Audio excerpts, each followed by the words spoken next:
As I mentioned in the first video, I'm going to spend a little bit of time discussing the theory behind GIS.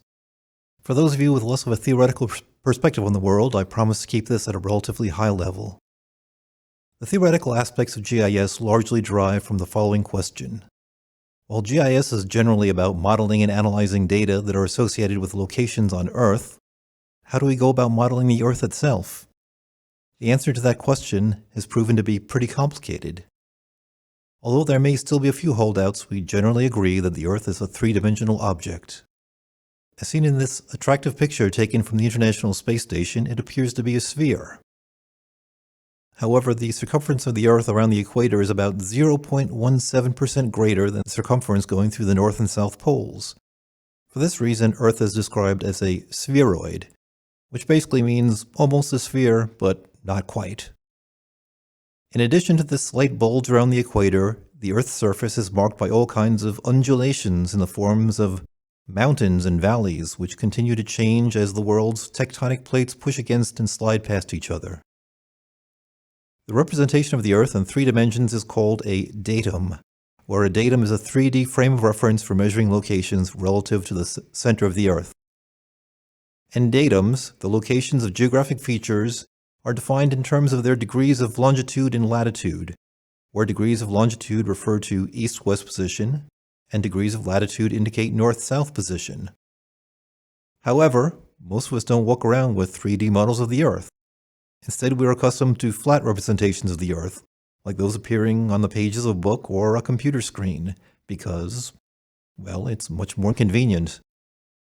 Transforming the 3D data model of the Earth into a 2D image is achieved through something called a projection.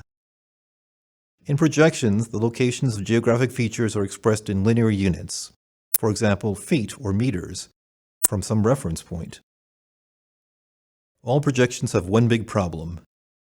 That 2D image is make-believe because, as Ferdinand Magellan proved about 500 years ago, the Earth is not flat. For this reason, all projected maps suffer in varying degrees from distortions in the following areas: the shapes of geographic features, the areas shown for geographic features, distances between features, and directions between features.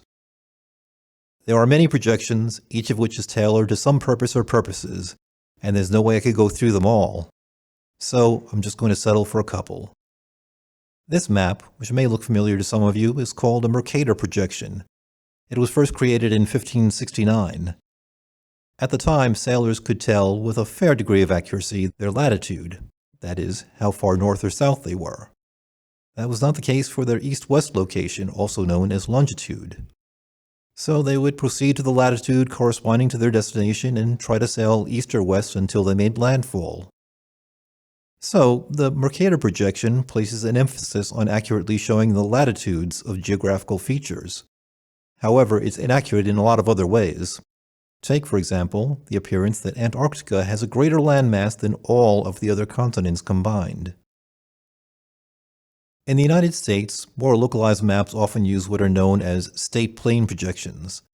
For example, shown here are the three state plane projections: an east zone, a west zone, and a north zone, often used for maps of Florida. These provide a fairly accurate representation of Florida.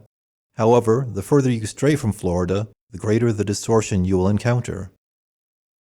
So, as promised, that's a relatively short introduction to the theoretical foundations of GIS.